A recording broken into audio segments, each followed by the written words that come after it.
Well, hello, hello, hello. I don't do this often. I don't even do the chat so early or anything, but I feel like a chat. And I haven't done our comic therapy session with Comic Crack because of the busyness and schedules. So I decided that I'm just gonna do this video and showing you my mess maybe a little bit and talk quite a lot about that. I think it's well worth mentioning. I think it's a really good idea to do the comic filing of that kind of sense. Unfortunately, with my own camera here, I can't take you there to show you to you how I do it. Maybe I can also do a invitations and write myself copy. And then how do I do this then? Maybe just go to the StreamYard. That's a very good chat tonight. There's no views, nobody shooting. It's really early. It's 11 o'clock in here, so I'm not sure in America it's like what? Probably for some of you it's like what, 5 o'clock in the morning maybe? So good morning to you guys. I might delete this as well because I'm not sure what the hell is going on here. But that's why I call it spontaneous. That's why I'm doing this. Right. There you go. I can join myself, but I'm not sure how is that going to work because I don't want the feedback and I don't have anybody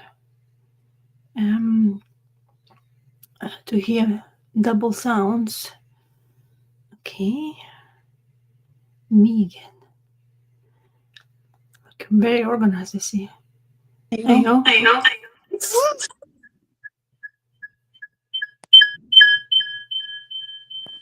Oh, that's not fun at all. Okay. That's bad. Oh no. Oh, no, no, no, no, no. Oh. Okay. Feedback is horrible.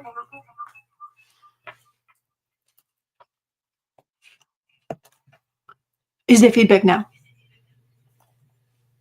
I hope not. Oh, okay. How does it work?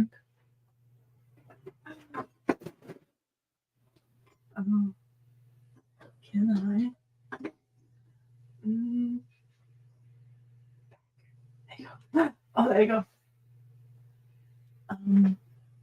So this is my filing cabinet, and I file my comic like that. Like kind of love it. They look. It's an expensive book. Should I sell it? You guys tell me. Oh, it's backwards. Oh, this camera stuff. It's horrible. Like this. Oh. I'm absolutely not doing this right.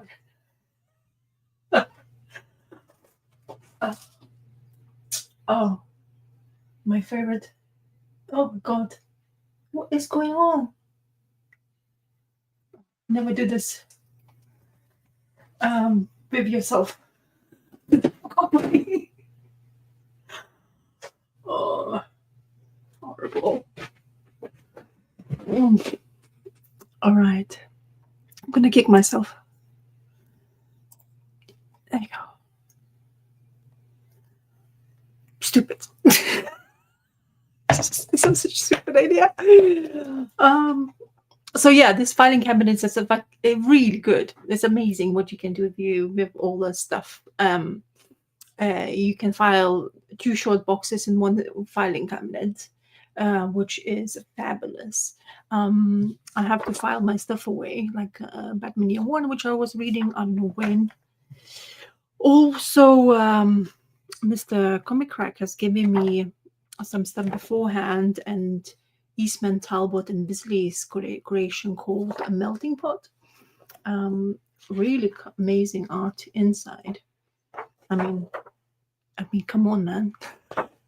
Actually, honestly, I think I've read it, but I have not really registered it properly. Sometimes happens to me when I'm reading comic books. And look at that! Isn't that this amazing splash page? I don't know. I don't think this spontaneous live chats is very good. I just I thought I'll give it a try because I just wanted to, I'm doing this organization, so I have time to do that.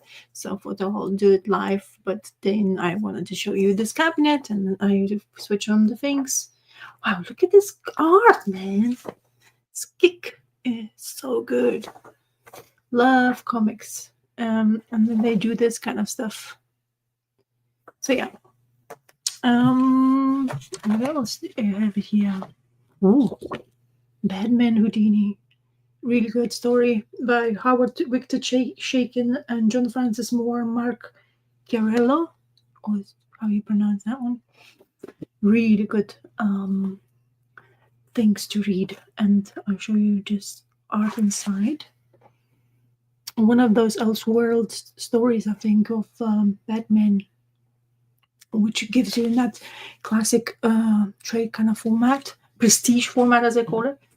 I really like watercolor Batman work as well, especially if I can pull it off. Right. Facsimile of Fantastic Four 48. I haven't read it yet. I wonder if you guys gonna scroll a couple of pages maybe later, or a couple of notes for me later. How do you filing facsimiles? Do you guys file it with a Fantastic Four? Do you file it as a just section for facsimiles? I'm wondering. I'm always debating how to do it. Or this is the appearance of Galactus in Kirby, a different color scheme. Which is, I'm glad they changed it because it's fantastic the way it looks now. Right.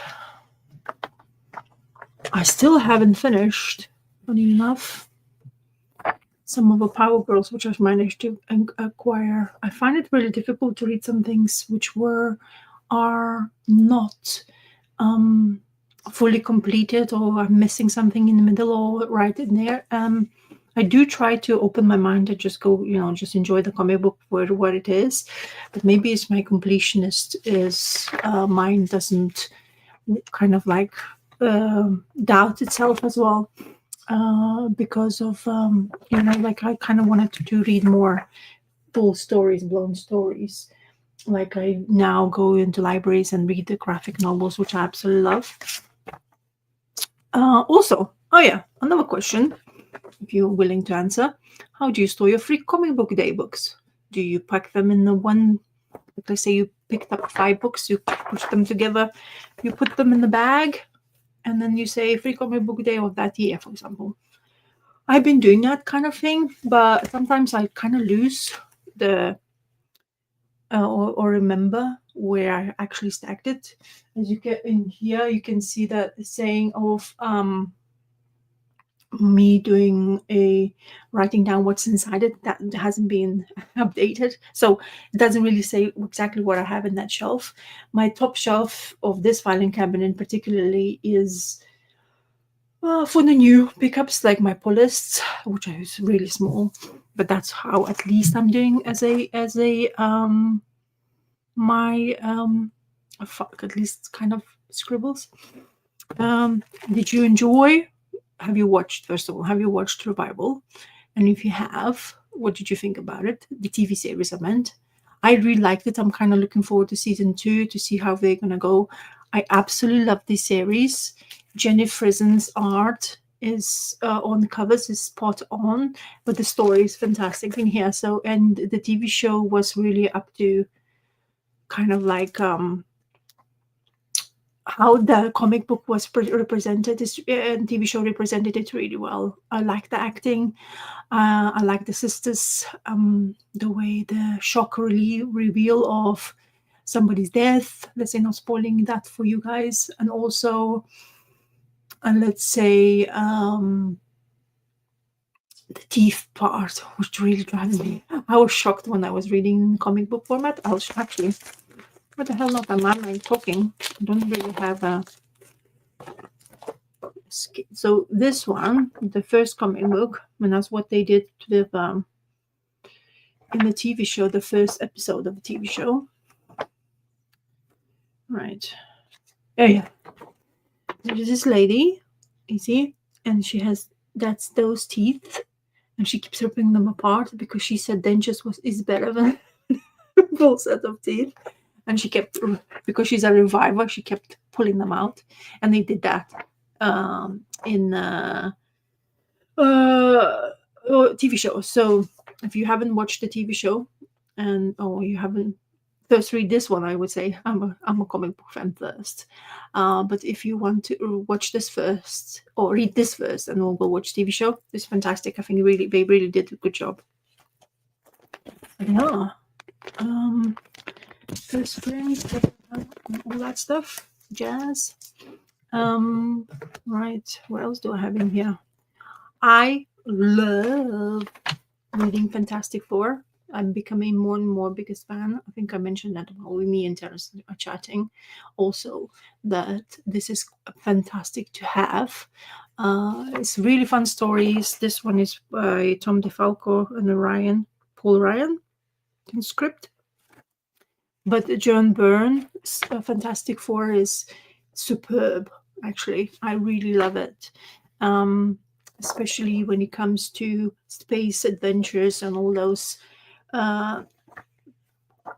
aliens come in to destroy things and stuff. So it's really cool. An example of this Fantastic Four. Right, who's writing this one? Yeah, this is John Byrne's story, so 256 of Fantastic Four. I need to file them back. Oh, there's 257, Galactus, and his Herald, or female Herald, which we saw in the movie on Fantastic Four, female Herald. I think she did a stupendous work. And so John Byrne writes and draw, and they have a coloring guy, Glynis Wayne. Is she a female? Wayne is very kind of popular fan. But yeah, she's here to do her bidding for Galactus finding the planet he's gonna consume, like always, what he needs because he's hunger. And of course, she's attempting. Scrolls were always the ones who comes in, and he came to destroy Scrolls, and Scroll were like planet of where we're in charge, absolutely devoured by Galactus. So this is a new form of Galactus. Right. Of course, because I read Fantastic Four, I managed to end up having The Thing #2 to read. I think I haven't read it all. My last attempt to go to Comic Mart. Hopefully, I will be going to Comic Mart. I'm not sure if it's going to happen this first one. I really would like to go to the first one because it does have more choices, because there's like a gap between not being having got Comic Marts for a long while, and then they have it. More vendors, more people coming in, maybe more vendors, more new, fresh, available, cheap deals, that's where I'm thriving for all the time. Right, what else can I show to you? A mess of too many bags and boards. I'm trying to organize it, but instead I'm making more mess now. I show that. I've been reading a lot of Green Lantern in a format which is a digital format, but I'm really looking forward to starting to read Green Lantern course in this format. Earlier, Engelhardt and Staten Farmers ran. I picked up quite a bit of them. So it's the 2012. I've showed that before, I think, but never know. Maybe I haven't. Green Lantern course 2014. So 213 is missing. 215 missing. So there's lots of things like that needs to be. Wow, it is every other issue missing this run. 19, that one is not.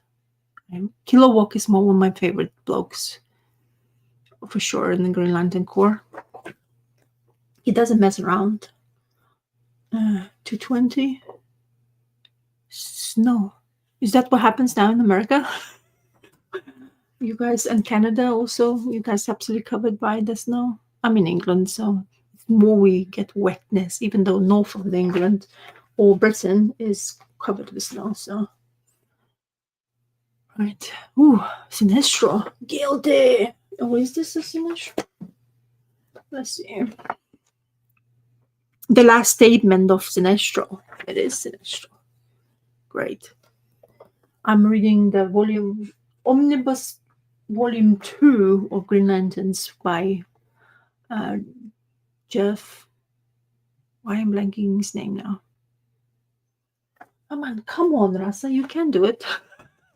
Wait, where's my tablet? Now I'm gonna be above it.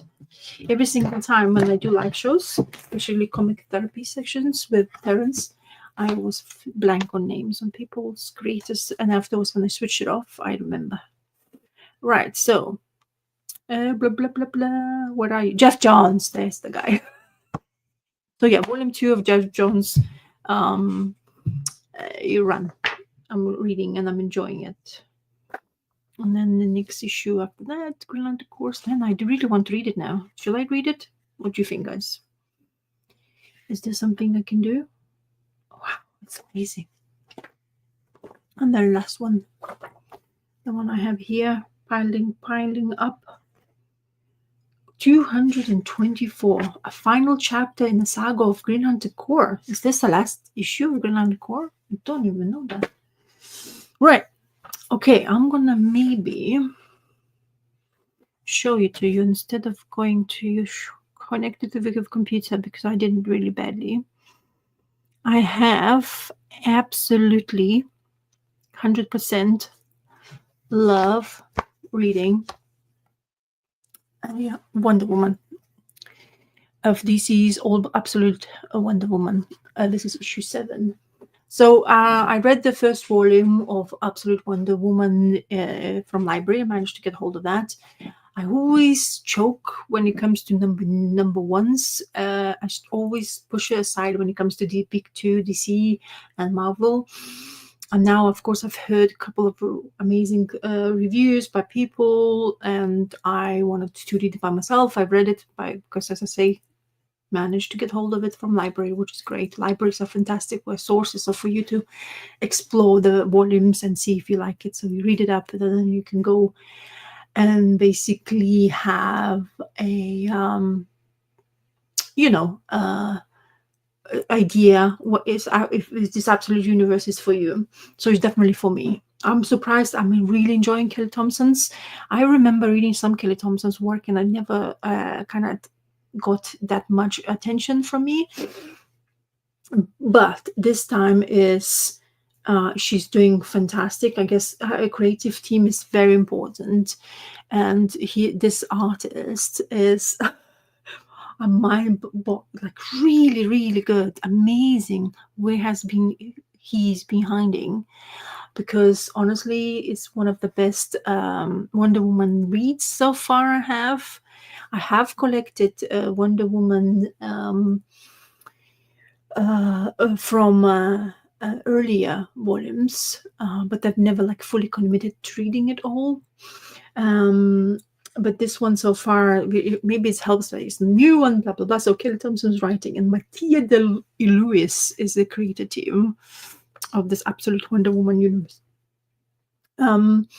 So it's a really a heartfelt story where our Wonder Woman is being taken away from Themyscira and Hippolyta, her mother, and uh, pushed into a underworld. And thankfully for her, she has a new kind of a person to help her to become what she is now, and it's a magician called Circe. And Circe is becoming like a mother figure to her. Well, she calls her mother anyway because she's the only person she actually kind of knows. But Circe is really trying her best to teach our Wonder Woman how to, just survive hells. What really helps them is also that they have a god behind them who is protecting them also in the way, or helping them to basically raise Wonder Woman. And in this one, the story is about uh, a tiger kind of part where it's all about a tale to Wonder Woman, as like almost like folk tale or fairy tale. And she is basically been taught a lesson how to survive in certain conditions because she needs to survive daily, and they need to prep her to be like, not to die where she's at, because Hades is doing whatever he possibly can to put her in very difficult situations. But even Circe and the god behind, trying to understand how is this possible for this child to be this well adjusted, even though she's been placed in unfathomable conditions. So there you go. I'm just showing you a little bit more of the art. I love every single expression this artist is Mati is doing. He is superb. It translates really well in fight scenes and expressions and that. It also very translates well on the tablet because of backlit, and I think sometimes it's quite difficult to read a digital format comic. And then decide that to go in the paper, but it's actually I have a comic in already of Wonder Woman, which I'm gonna put on my list now because I am becoming more and more of the writing, and I'm becoming a fan of this run, so I'm really glued into this. So yeah, it's really interesting things how they place this Wonder Woman in Hades and things. So if you haven't read Absolute Wonder Woman, I absolutely highly recommend you guys to do so. It's really nice the way she is. I like the magic element. I like that she has two, oh my hand, the two lassos, one red, one yellow, like you always think Wonder Woman's supposed to have. But yeah, fantastic. So love this run. I highly recommend it for anybody to go and read. Of course, if you like magical elements, if you like female protagonists, and see if give a taste from, maybe you can find library volume trade paperback volume 1 in the library, read it up and let me know if you like it. Right, what else got me attention? Oh, I am proper into the Star Wars universe now, due to this War of the Bounty Hunters Omnibuy, which is OPP at the moment, so really hard to get hold of. I'm gonna try to look at in singles. I've seen on eBay going a little bit too crazy price, which is not something I want to spend on. But this now I still can read it in digital format, and it's like such a thing for me now. I really like universe of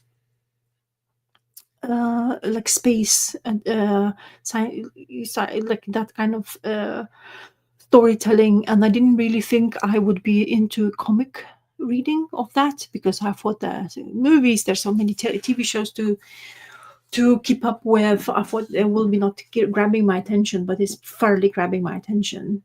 I'm not really understanding a lot about some of the characters. I do understand tidbits of that because I watched the movies, even though it's been kind of long ago since our original series has been. This is in an auction, which this lady here is trying to sell Han Solo in uh, for sale because she feels like he deserves to be sold into, and she hates him to bits. So, and of course, Princess Leia and Walker and this guy's name, which I'm blanking now, trying to help him and make him survive. Okay, what's happening here? Right. Also, what else I read? Oh, I'm starting to read Dr. Aphra, Volume 2, which I have read Volume 1. I picked up in my library Volume 1. Unfortunately, Volume 2 is not available in my library, so it's going back to the digital format. I am really interested in this also. So this is also because of the War Bounty Hunters digital reading I'm doing. Dr. Aphra was one of the characters introduced in there, at least to me. I don't know how she was fully introduced beforehand. And yeah, she was doing that introductions, and there's lots of intriguing things in here. So volume 2 starts off a guy called, let me just go back into Krasatan. Oh my god, how do you say that name? This name here, Santan, is the Wookiee, Black Wookiee, which is kind of part of the crew of Dr. Aphra. So Dr. Aphra is an archaeologist who is not really kind of like, she's an anti-hero. She can be really bad. She can kill or let people die just because if she makes the money. And she's owning this Black Kransan, Black Wookiee, quite a bit of money. And so he has been at her side, kind of helping her, but because of, he needs the money back from her. So in that sense, he has a need to stay next to her, and they get in all sorts of troubles. In volume 2, we start in a land called Kashivik, which is like so many names which I can't pronounce, where I think it's showing you origin story of our Black Wookiee. A lot of black droids are part of the Dr. Aphra's universe, and they are fantastic. They're also kind of killer bots. I've seen that there is Marvel have released black droids issues as well. I'm not sure if I want to get hold of it. Maybe I will do, because then it will give me an origin. But so far, it's fantastic. Everything with Star Wars, at least so far, what I am trying to read. So very much entertainment. Did I do any organizations? Not that much. But I highly recommend, once again, to go and file your comic books in Yeast. They're cumbersome. That's the only drawback of filing candidates. They are very heavy without comic books, and you cannot. I'll tell you for sure. You definitely would not be able to lift or push or move this when the comic books are inside. So it's a kind of permanent feature, but they are superb because you can, which I'm gonna do this now. You can just open it, close that one, open it up, and decide I want to see what's in here. And this is Haunt comic book I have, which I have not read. I'm debating whether I'm supposed to keep it, by McFarlane Kirkman's run. I don't have issue 1. Maybe something I should get hold of. Do you think I should get a hold of it? Can you recommend it, if it's a good read or not? So yeah, it's very cool way to what is that? Oh, now I lost it. Oh, there you go. So yeah, it's a really cool way to file your things. This is my image collected filing cabinet. Oh, this is such a good read. Jimmy Palmiotti, Ennis and O'Connor. What a filthy little book, but it's very good. If you can get hold of that, read it. It's fun, fantastic. I also have, used to be, oh, I can fit quite a bit of this. I also read, I had issue one of this, and I absolutely love Tyler Crook's work, but I need to find a rest of it or buy a collected format because I've seen collected one and it looks fantastic. Okay, so I just needed maybe a little bit of a chat like this to myself, I guess, to a screen, because we haven't done a chat with Terence. I might maybe do this more spontaneously, more often. I'm not sure, but if I guess I can, like, if I have time and I feel like doing that, so maybe, and you'll see my maybe better organization when it comes to show you inside. Or maybe I'm just gonna have to do a proper video without going live and show you ins and outs of this crazy room. Oh my god, it's still a mess. Anyway, I hope this will resonate with you guys. To me, it really helped just to blab out some stuff I had in my mind. So hopefully I'll chat to you this Sunday, and scheduling will be all correct, and then we can talk about comic books I've read more in depth than I was doing it now. Okay, I'll chat to you later. Bye bye.